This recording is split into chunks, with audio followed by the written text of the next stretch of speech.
Okay, today on Cooking with Kari, we're going to make corn and shrimp soup. For those of you who have the Walters Family Cookbook, it's on page 35. It is a recipe that I got from Nippy Corville's cookbook. Her cookbook is fabulous if you've never tried the recipes out of it. The first thing I did was I got my shrimp prepared and I have mixed them with some seasoning. I just used some Tony's and mixed them with some green onions that I chopped up. And we're just going to let those sit back in the refrigerator and season for a while we get the rest of it prepared. And yes, I did use frozen shrimp because I like the smaller shrimp and I don't want to have to clean all those small shrimp for this large of a corn and shrimp soup. So anyway, we're going to start by making a roux. So whenever you're going to saute vegetables in a roux, you do use an even mixture of 1 cup oil, 1 cup flour. If you're not going to saute your vegetables, then you can use 3/4 cup of oil and 1 cup of flour. So we're going to pour in the oil and then we're going to mix it around real good. I like to use a wooden spoon when I'm making my roux. And you are going to let this slow cook for a while. It should take a good while to make a nice good brown roux. So just let it simmer, but once it starts browning, you're going to have to remember to start stirring it constantly. And actually, because I'm making such a large pot, I'm actually making more roux than the recipe calls for. I actually have 1 cup and 3/4 of oil and 2 cups of flour. This is my recipe that I adapted from the Nippy Corville cookbook. I actually like more corn in mine than she calls for. And most of the time when I'm cooking for the whole family and I don't want it too spicy, instead of doing the Rotel tomatoes, I will just use an extra can of tomatoes. And I like using the tomatoes that have the basil flavoring in them. I feel like it just adds a little extra to the soup. Once your roux starts turning brown, you got to remember to constantly stir because it will burn pretty quick. And you do want to take it off a little bit before it gets to the color that you want because it's going to keep cooking in the hot pot. Okay, next you're going to add in all your fresh veggies and you're going to stir them in the roux and cook until they're nice and tender.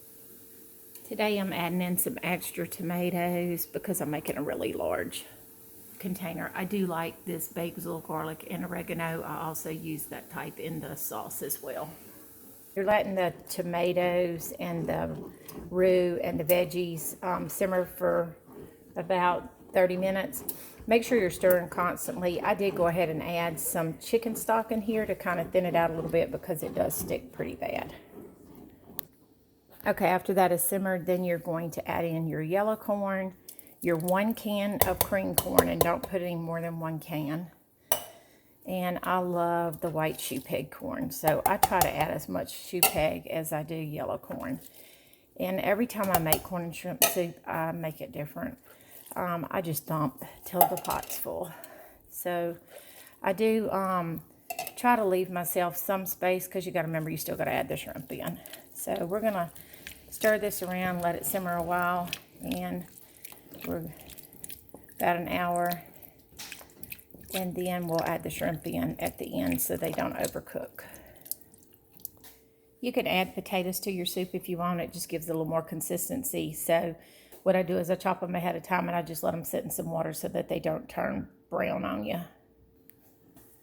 Then you go ahead and add in the potatoes at this point if you wanted to add potatoes to it, and we're just going to let this simmer for about an hour before we add in the shrimp.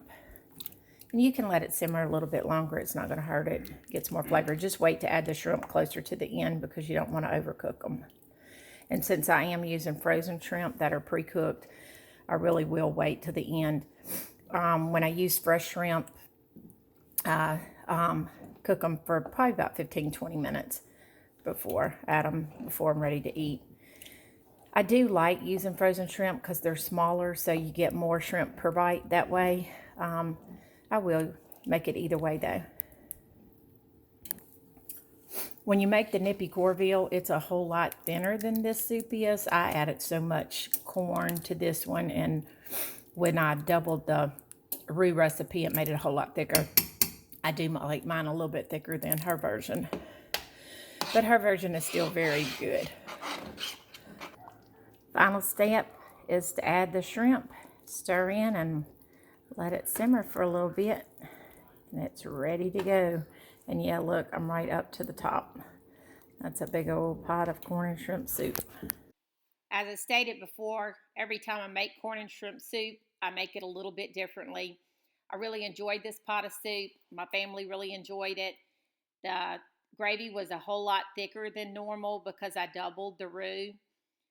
I also put a lot more corn and shrimp than I normally do, and so there was a huge amount of corn and shrimp in every single spoonful. So it made it a nice hearty soup. I hope you enjoyed watching the video and try this recipe sometime. It's really good.